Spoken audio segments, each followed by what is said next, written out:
die, Father, is nothing less.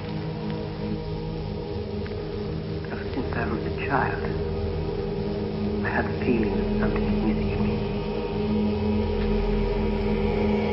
I want to know why I am here. Can any of us know that? Become yourself. Then God and the devil don't matter. I want to learn.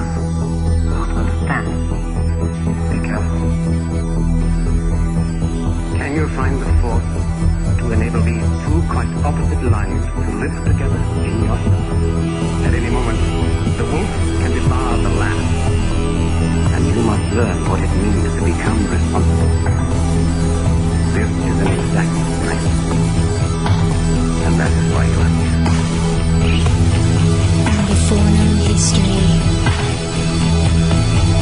to the unknown future, this is Red Ice Radio. For the Seeker.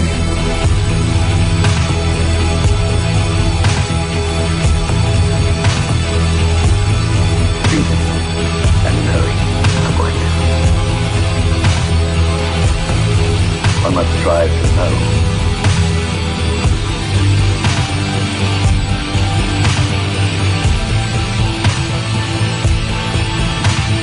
Hello there, welcome back everyone. Thank you for tuning in. I'm Henrik and this is our program, Red Ice Radio. We bring you known and unknown researchers from across many different fields to talk about their work so that you can learn more, get some new ideas, and of course find out what you would like to dig deeper into. If you want to find out more about what we do, check out redicecreations.com, the website where we have much more available for you. Today we're talking with Robert Tindall. He is a writer, classic guitarist, and inveterate traveler whose work explores the crossing of frontiers into other cultures and states of consciousness. He is the author of 2 books on shamanism, The Jaguar That Roams the Mind, and The Shamanic Odyssey, Homer, Tolkien, and the Visionary Experience, along with numerous articles on themes such as pilgrimage along the Camino to Santiago, the medieval quest, the Native American prophetic tradition, and the healing practices of the Vegetalista tradition of the Amazon rainforest. Robert holds 2 master's degrees, one in English literature and the other in TESOL, that's teaching English to speakers of other languages, and he works as a professor at the Academy of Art University in San Francisco. He and his wife, Susanna, currently lives in Peru. So in this program, Robert is going to discuss the parallels between Western mythologies such as the Odyssey and the Iliad with indigenous cosmologies of the rainforest. He points out the shamanic roots of Western mythology and how it has been continued in the work of people like Professor Tolkien. We'll discuss the break from the primal mind into the modern mind. Robert explains its consequences, and he compares this break to the Hopi prophecy of the emergence of 2 different roads of humanity. Well, something we not hear too often about is the shamanic roots of Western culture or Europe, something that is very accurate in my opinion and also very neglected at the same time. It's like the people of Europe are not quote-unquote indigenous, but of course they are. Some of the oldest depictions of art, signs of initiatory cult rather, are to be found in Europe. So this is going to be an interesting program. Welcome, Robert. Thanks for coming on the program. We appreciate your time today. Thank you for bringing me on. Oh, you bet. It's going to be very interesting. You have a interesting 2 hours ahead of us talking about your book, The Shamanic Odyssey. Why don't you just tell us about your journey a little bit first here, Robert, before we get into the specifics of the new book? Sure. Well, we're speaking from Pucallpa, Peru. Where I'm speaking with you from there, which is this cacophonous ecological disaster of a town on the brink of the River Ucayali down here in Peru. And my wife and co-author, Susana Bustos, and I live here in Peru. We've been apprenticing and studying the shamanic traditions of the indigenous and mestizo people here for some years, and made an initial trip down to this area back in 2004 as part of Susanna's dissertation research. She wanted to study intense healing experiences in ayahuasca ceremonies that involved icaros, which are the magic songs sung by the shamans here. And that study ended up leading to a year-long apprenticeship with an Ashaninkan curandero named Juan Flores, who lives in Pucallpa here and has a healing center in the outside of Pucallpa, where there are some remarkable geothermal activity happening out there. I don't know if it's your first book, but your previous one, The Jaguar That Roams the Mind. Maybe you can just tell us a little bit about that briefly. Yeah. Well, that story began while I was fascinated with medieval quest narratives. Like I had written my master's thesis on the medieval poem Sir Gawain and the Green Knight. And I used that kind of model of the pilgrim or the knight entering into the forest and encountering the wonders there and returning transformed as a kind of basis to tell an account of entering into the shamanic traditions here and kind of crossing over that frontier between what you could call the modern and the primal minds, and experiencing from within an apprenticeship within the Hitalista tradition down here. And it has a lot of ethnography in it. We have more than one informant, but our main teacher was Juan Flores. And it really attempts to tell a good story while also teaching the reader about this vanishing shamanic tradition of the Amazon rainforest. It's in a lot of ways, it's a love song to this culture and tradition. So you're really interested in the different myths from different cultures, basically comparative mythology. What you've done in the latest book now is obviously compare the record, if you will, of the so-called Western civilization, and also done a comparative study with some of the other traditions. Why don't we talk a little bit about this link and kind of how you got onto this track, Robert? Sure. Well, it started when we were doing a diet in the rainforest, and a plant diet down here in the Amazon is where you go into isolation and you live in the jungle, and you cut your food intake pretty much down to roast green bananas. You're on a fast, essentially, and you're drinking plants that are known to have certain properties for healing or for apprenticeship purposes. And we were out there for a month in this very rigorous diet. And at one point, our teacher, Juan Flores, came out, and we were seated by the river that was flowing beneath the tambos, or the little huts that we were living in. And we started talking about the mythological beings that live in the waterways of the Amazon. And they're called Yacarunas, Sirenas, there's the Yakumama. There's a whole cosmology that the native people have here of these residents that you could call spirits, but they're also quite material at the same time, that live in the waters. And as Flores was describing these the Sirenas to us, the parallels with the Sirenas in Homer's Odyssey suddenly struck me, because contrary to expectations, Sirenas are not nice down here in the Amazon. They will sing songs and draw you into the water. There are abductions that happen of people.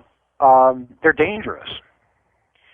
And as I was listening to Juan's story, I thought, gosh, this is just like the account of Odysseus listening to the sirens, which, in case some of you don't know that story, there's a certain island that Odysseus in the ancient Greek epic sails past.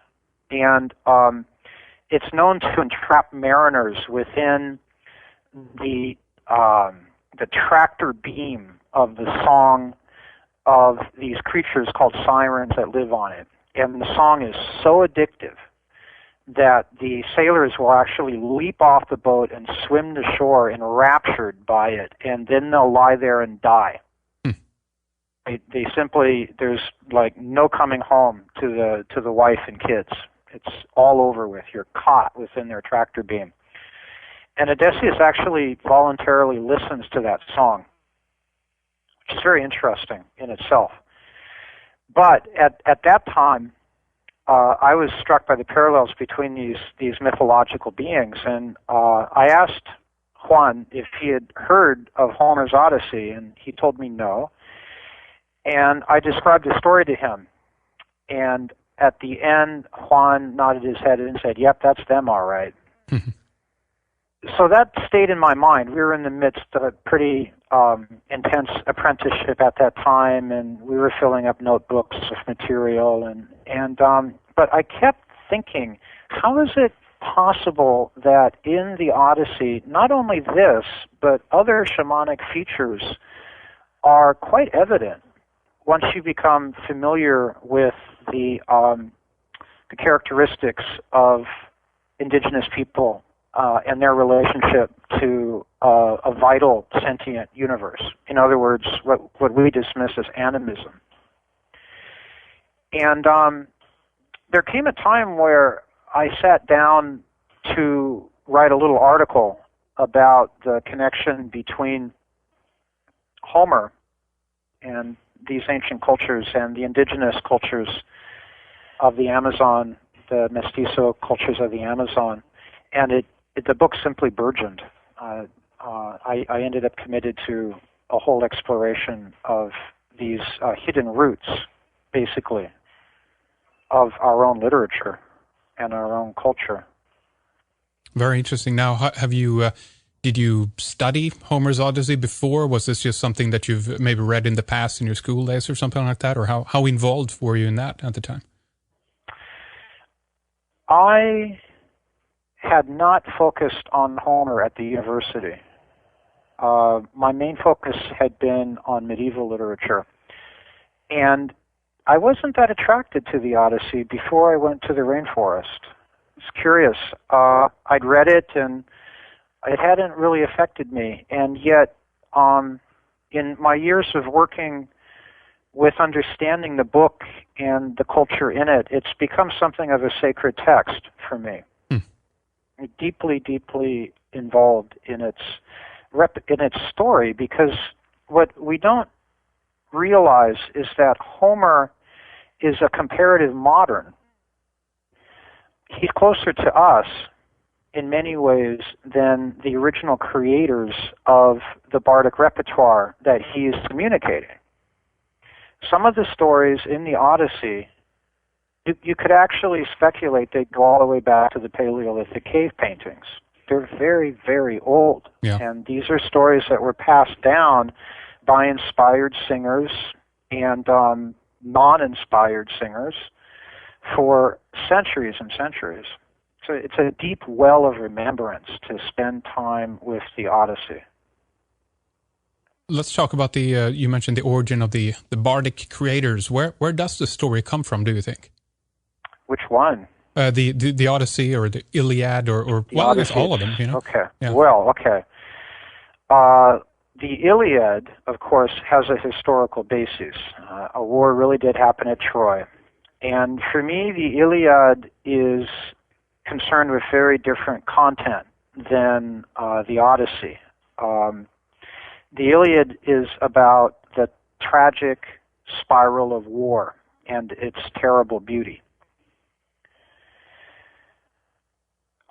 It's most akin to Shakespeare's Hamlet in that kind of way, or Othello, possibly, where you feel this build-up of this sublime and terrible vision emerging about the nature of humanity and our relationship with the gods as you read the Odyssey or the Iliad.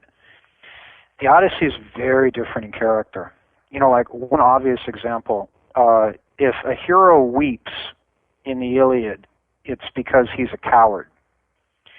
And yet, in the Odyssey, folks are catharting left and right. There's no shame for Odysseus to writhe on Circe's bed in despair when he learns that he has to go to the land of the dead. He simply cries his eyes out until finally he can't vent anymore. And then he manages to get up and says, Circe, Circe, do I have to take this way? There's a very strong presence of female divinity in the Odyssey as well. And one realizes that while the Iliad is pretty focused on Mycenaean civilization, the Odyssey is actually incorporating a lot of material within its story of Odysseus' returning home. It's a nostos, a homecoming song. That's where we get the word nostalgia from, that deep yearning that many of us feel in our souls for a lost home.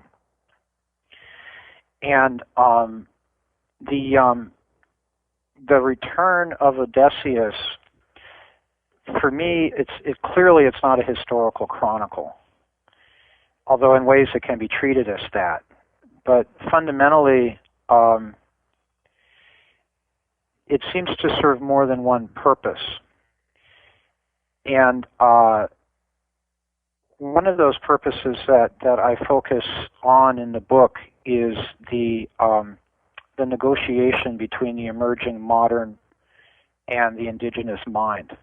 Because we see that Odysseus has feet in both worlds. He, in many ways, is a quite accomplished shaman, if you're familiar with the characteristics of shamanism.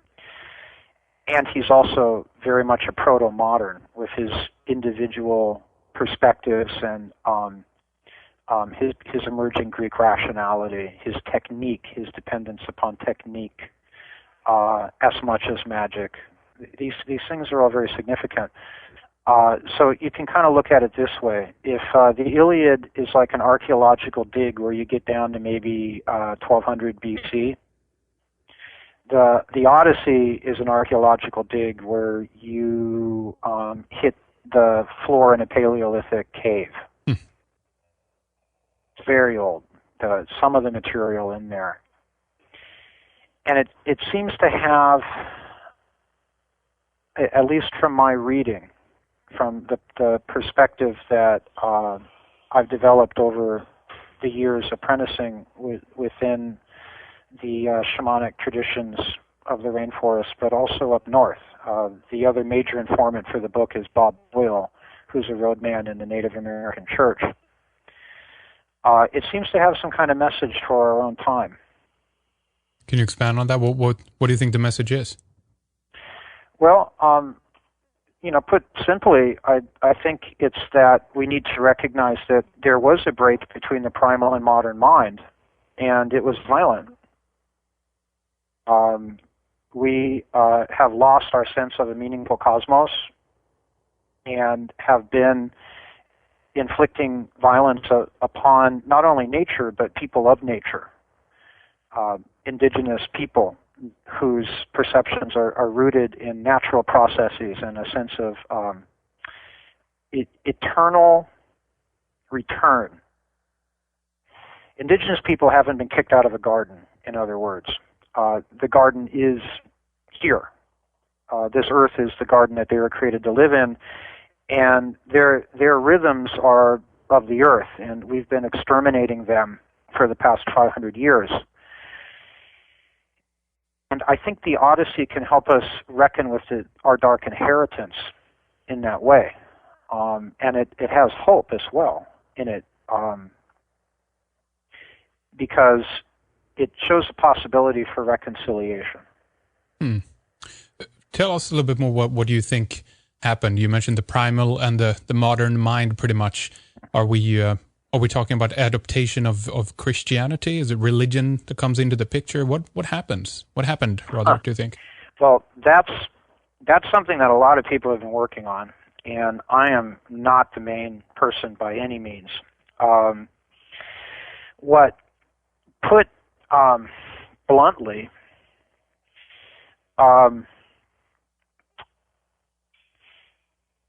native indigenous people were characterized by a permeable, and are characterized by a permeable type of consciousness, where the boundaries between things is fluid.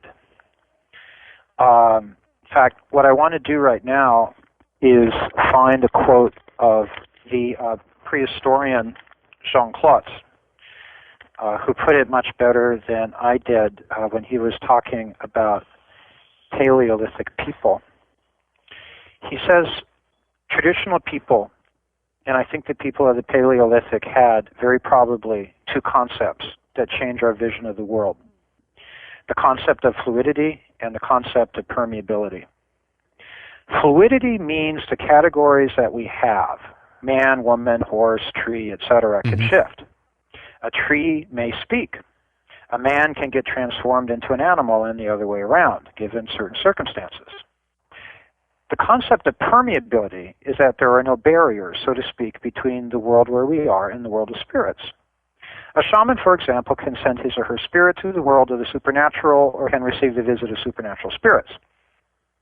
When you put these two concepts together, you realize how different life must have been for those people from the way we live now. And this is the life way still pretty much present down here in the Amazon. You know, the forces of modernity are definitely at work, but when I go out into the rainforest, that's the default setting. And even a moderner such as myself, someone who grew up in the suburbs of North America, can experience that shift of consciousness where you become transformed into a jaguar. And boy, does it feel good. I mean, what a marvelous experience. Or you can become aware of the sentience of nature. For example, there's a river, the geothermically heated river that flows at the center of Flores. I'm just have a dead reckoning that that river is sentient. And it kind of looks over you like a gigantic serpent, and it's possible to have quite meaningful communication with it. I say that even to me, it sounds a little fringy, but this is normal. It's normal for indigenous people. And that's something that we've lost track of. But this haven't been a choice, in my opinion. I mean, animism, as you say, I think was recurrent among every people way back when in a certain time, but due to, well, what should we call it? Indoctrination, education, etc. A lot of other things were asked to give this up, correct? Sure. Yeah. I mean, think of the Cartesian model. You have a dead mechanical universe where even animals don't have souls. And the sole bestower of meaning upon experience is your individual little thinking self. Yeah. That's crazy. And yet at the same time, then, Robert, we do have these, we do have the carrying on of this type of thinking in a lot of stories that we get, not only going back to Greek mythology, of course, but this idea of all the Therian tropes that exist to a certain extent out there, and we get it from all over the place. So the question again is, have we forgotten it? Have we, kind of turned our back towards it, or what do you think has happened there? I think we've repressed it. And by the way, I don't want to be interpreted as dissing modernity. Right. Yeah. I was just saying Descartes, to have a Cartesian perspective is one perspective of our relationship with the cosmos. It has its certain efficiency,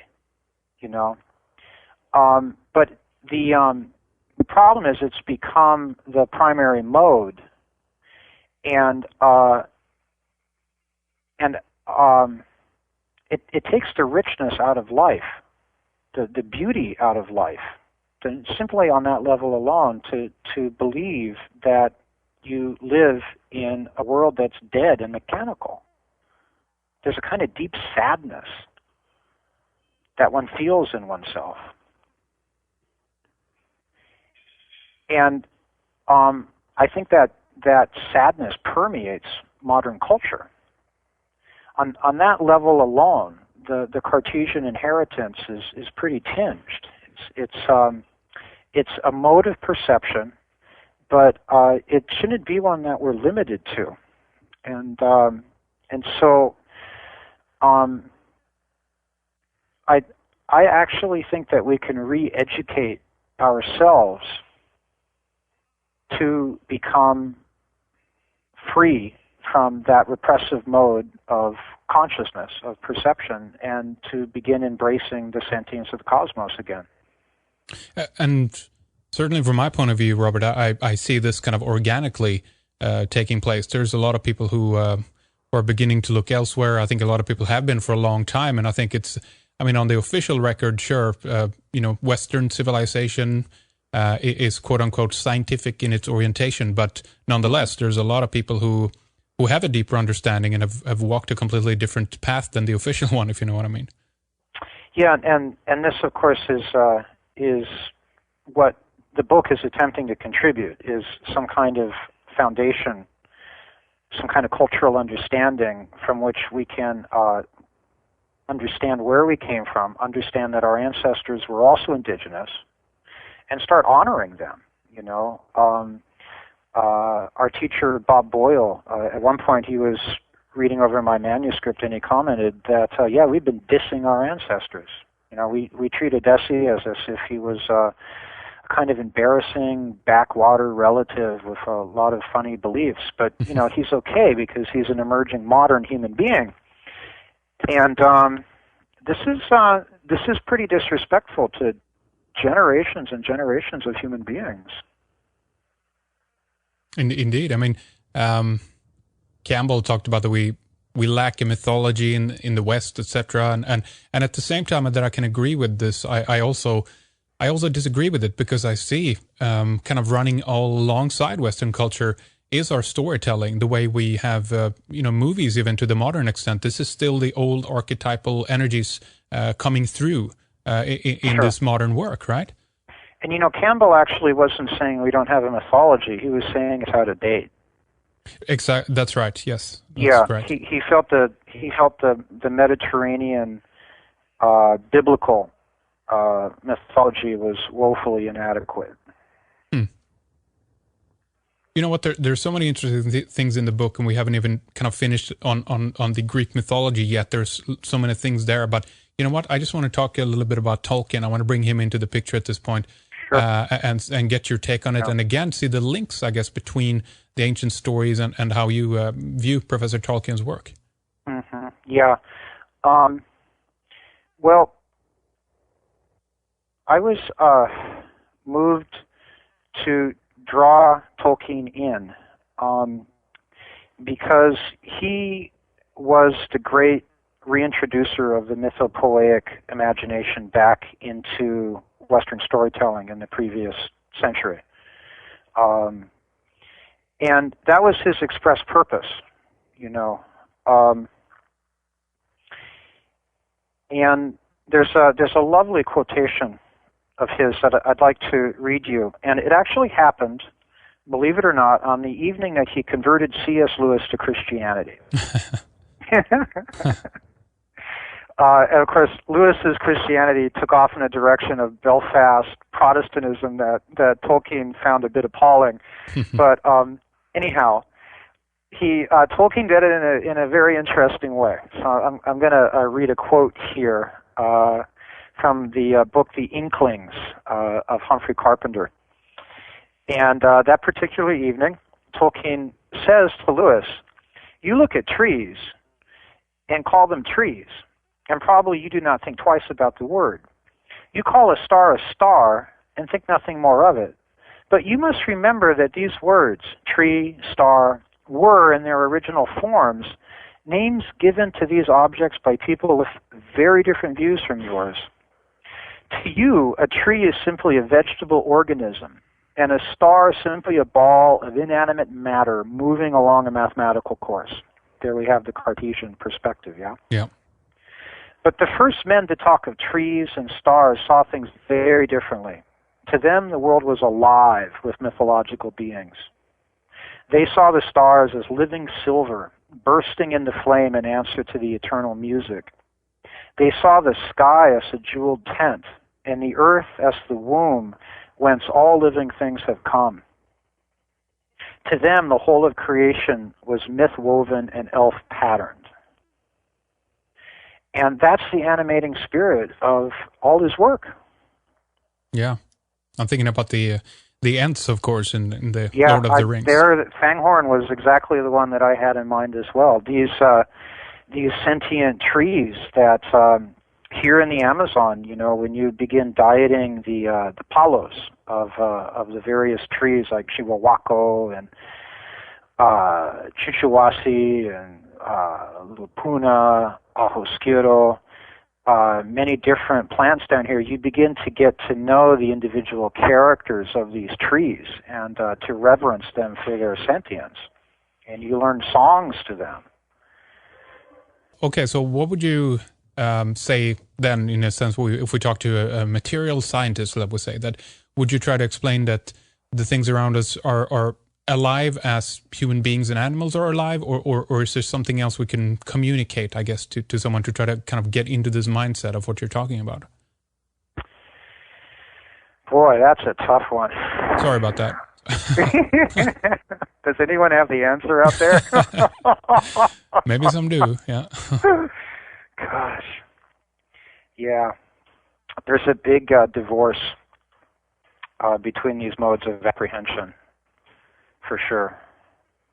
And of course, there's a spectrum of scientists out there. There are those that are the positivists, primarily, who believe that mathematics is the only true way to understand the cosmos, which, by the way, is a purely metaphysical tenet. I sometimes stun my students by saying to them, look, numbers don't exist. Bring me a 3. Yeah. And they can't believe that they've been believing in numbers all this time. They're metaphysical constructs that are very effective, but they're not real. And I think the greatest obstacle toward really bringing about a synthesis that kind of like, Einstein brought together time and space between indigenous animistic perception, which is holistic, and the bifurcating approach of Western science is in recognizing that they are simply paradigms. They are perspectives, lenses through which we view the world, and one is not better than the other. They simply have their appropriate purposes under certain circumstances. Yeah. And in that way, we can, from my perspective, we can start really becoming postmodern, where there's no longer a hegemony of one particular belief system. And science is a belief system. It's the current orthodoxy. But instead, we can handle these different paradigms with a certain kind of elegance, where we can treat the other inhabitants of this planet with the kind of respect that they deserve. Well, as I'm listening to what you're talking about here, there's a lot of things that come to me, and even potential reasons why things have turned out the way they have. And I think there's, of course, as always, a lot of different elements that are brought together to kind of make this soup combined, of course. But just a simple point as the fact that many in Western culture have moved away from live foods, if you will, raw foods. The fact that we're eating plant-based or even animal that is alive. We cook everything to until it's dead and gone pretty much. And I think that partially with many other things is contributing to the fact that there is a kind of a disassociation with the natural world. We lose this idea that There's separation. We lose the contact. We even walk in rubber shoes all day. We don't even have our feet on the actual physical ground anymore to get the grounding that is so essential. And one of the big ones, of course, is also the use of sacraments, right? Entheogens, hallucinogenic plants, etc. I've started conceiving of these plants as adaptogens, because I've never, entheogen is very Augustinian in its orientation, revealing the divinity within, which kind of implicitly suggests that the divinity is not without. Psychedelic mind manifesting tends to emphasize, whatever concept of mind you may have. But adaptogen seems to be the way that indigenous people use these plants, such as peyote or ayahuasca. They live in demanding environments, and it's necessary to do some very serious prayer and alignment of yourself with for healing purposes and to get things straight with the ancestors or whatever else may be going on. It's important to be fluid and adaptable in life to walk it well. Oh, indeed. Yeah, and so I've really come to view these sacraments as best described as adaptogens. Adaptogens. Yeah, that's a good word. Yeah. Now let's see here. If we go back then a little bit and look at Western culture, if you will, civilization, and how it was in the early stages. If we go back to, you mentioned the Minoans before, we could talk about the cults, if you will, at Crete that allegedly were involved in the honey brews together with other opium type things, and there's at Malta there's the hypogeum where they probably most likely with use of adaptogens, then as you said, actually used the resonant features of the chambers that they built to kind of enrich their experience, if you will. So it goes alongside for a very long time, as far as we know, in Western culture. But again, then this is something. What do you think, that it slowly just kind of weans off and is kind of put out of use, or what do you think happens at that point? I don't know.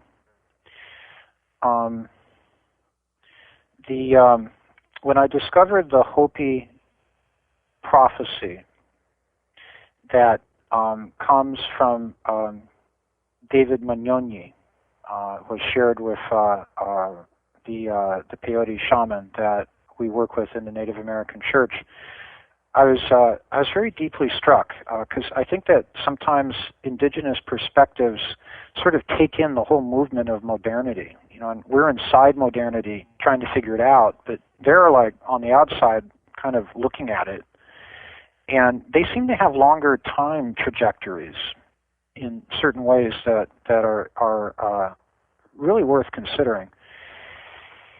And I should also say that as far as I know, there is no official Hopi version of the prophecy. It's actually a current that continues to flow, and there's no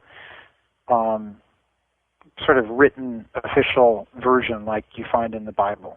It's a living current. So as I was looking at the Cyclops Odysseus encounter in the Odyssey, which is probably the oldest part of the Odyssey. Mm-hmm.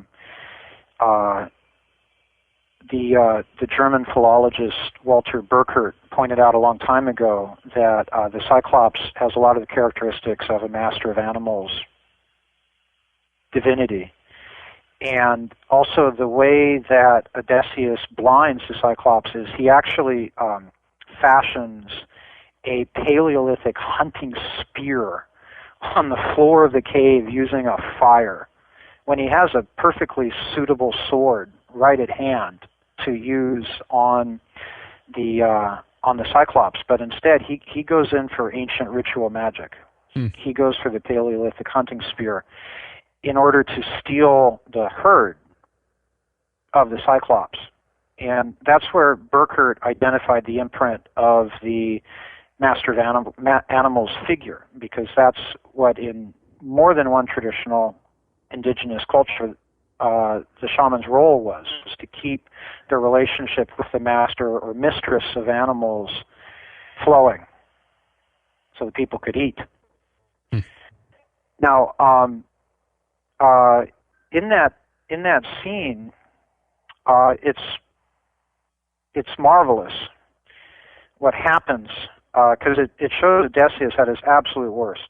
He's a completely detestable individual in there. And what we see is the Cyclops as an indigenous person, first being reconnoitered by an invading force. And he is, as was characteristic with European culture from the ancient Greeks, depicted as a monster, half human, barbarous, not making use of the land, no laws, etc. Right? Wild beasts.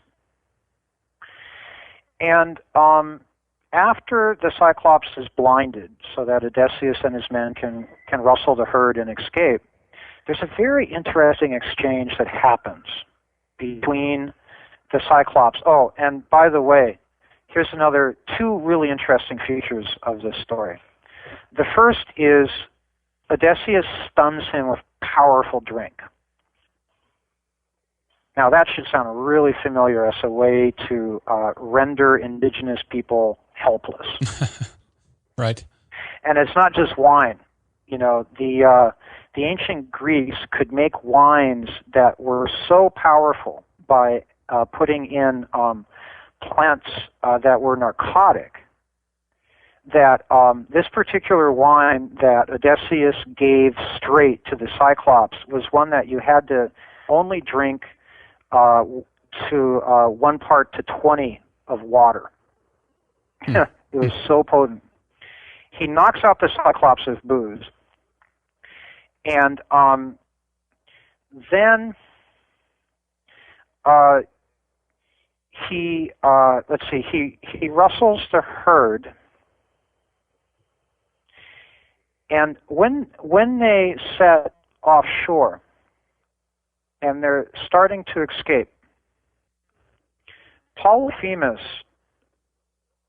is taunted by Odysseus. Odysseus calls from offshore saying, "Hey, Cyclops, if anybody asks you who came in and blinded you," and this is the other very interesting teaching point about the story, Odysseus does it not with force but technique, metis. And here's the emerging traction of the individual modern Greek world, you know, separating from nature, using tools, using cunning and technique and a trickery, a kind of dolos, trickery. Now, when Odysseus calls to Polyphemus, he gives his name. He says, "Tell them that it was Odysseus, son of Laertes, who makes his home in Ithaca," and then proceeds to give him his credit card number and his Skype address and his telephone. I mean, you know, everything. Social Security number. You want to know who did it? This is me. All right. And Polyphemus has a revelation at that moment because a prophet had been by among his people who told him that he was going to be blinded by some figure called Odysseus. But Polyphemus could not have imagined it was going to be this puny, sniveling little weakling who would do it with trickery. He had expected a warrior. And when Polyphemus gets this news, he goes through a complete review of the significance of what's just happened. And he does something fascinating. He invites Odysseus back to shore to give him a guest gift and to speed him on. Now, usually this is interpreted as a transparent ploy on the part of Polyphemus to get Odysseus to shore and bash his brains out. And but Odysseus's reaction doesn't necessarily support that, nor does Polyphemus's behavior, because Odysseus responds Okay, Polyphemus not only says, I want to give you a guest gift, but also, Poseidon, my father, can heal my eye if he wills.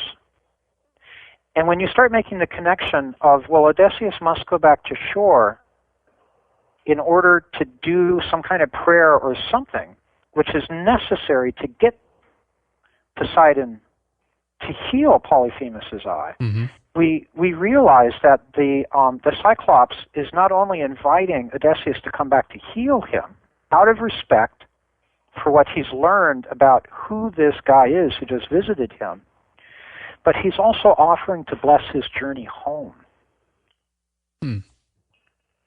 So I don't think that the old interpretation of the great dunce, dim-witted Polyphemus attempting to lure Odysseus back holds up. And nor does Odysseus' response support it, because Odysseus says, would that I could pack you down to Hades, before I will do anything to heal your eye. Well, it's not precisely that. Before your eye is healed. See, the problem is we don't have those connectors, subordinates, and things like that in the language, which show us the relationship between the different things they're saying, right? Right, yeah. But the message seems to be reconciliation, putting a blessing on Odysseus' journey, and healing the gouged out eye of Polyphemus. And if we take the Hopi prophecy, where we see the two different emerging roads of humanity, the one are those that follow the leader of prayer and know they belong to the earth, and the others that pursue a course of individual self-gain and live in a state of spiritual disunity that eventually breaks up. We can see that same kind of juncture in the development of humanity possibly occurring at this stage in the dialogue between the Cyclops and Odysseus. So you're saying basically that this story is a version and a retelling of the Hopi prophecy? No, I'm saying that it is an indigenous mythism. In the same kind of way, you can look at the Garden of Eden story as an exile from the primal mind. Mm-hmm. Yeah. Right? I mean, there is that layer in it. This is not to say these stories don't have multiple layers. But that is present. You go from hunting to gathering. The only reason people take up agriculture is because they're starving. They're desperate. No one would want to do agriculture, to earn your living by the sweat of your brow. Hunting and gathering, that's the way to go.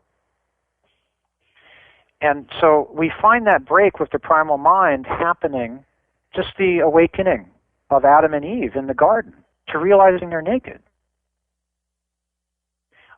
This thing is also figured in the Old Testament, but to go back to the Greek. So what we're seeing, and I'm not saying there's any influence whatsoever between the two cultures here.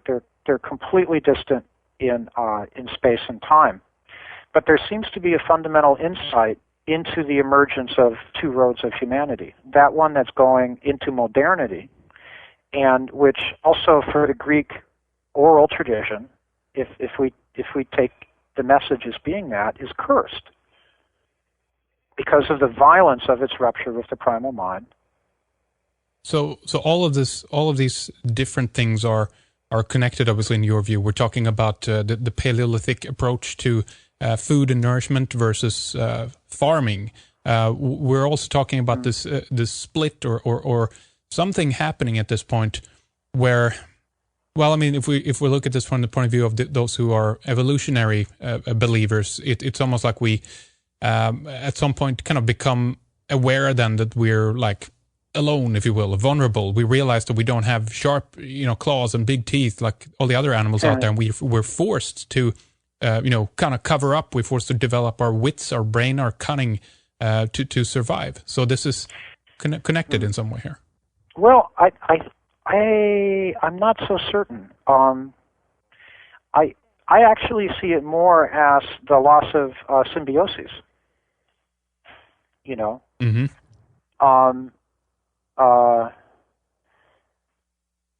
I mean, life has never been peaceful. And we always have to eat. Yeah, sure. There's issues of access to water, these things have always gone on.